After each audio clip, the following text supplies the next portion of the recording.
சில இடங்களில் நம்ம போகும்போது நமக்கும் அறியாமல் சில வைப்ரேஷன் உருவாகும். நீங்கள் பார்க்குறது சித்தர், காட்டுக்குள் வாழக்கூடிய ஒரு சித்தர்.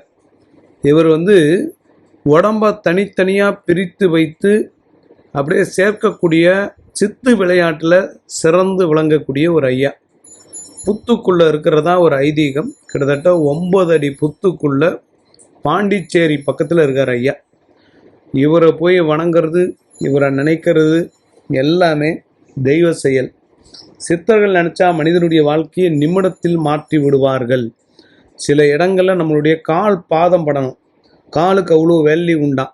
அதனால தான் கல்யாணத்தில் கூட பாத பூஜை அப்படின்றது ஒன்று வச்சுருக்காங்க. இந்த காலுக்கு அவ்வளோ வேல்யூ உண்டு. அதே போல் சொல்லுவாங்க நிறைய பேர், யார் காலையும் வியாதப்பா அப்படின்வாங்க. சில பேர் காலில் வியறத பெருமையாக இருப்பாங்க. நீங்கள் யார் ஒருத்தர் காலில் வேறீங்களோ உங்கள் கர்மா அவங்களுக்கு ஒட்டிக்கும்.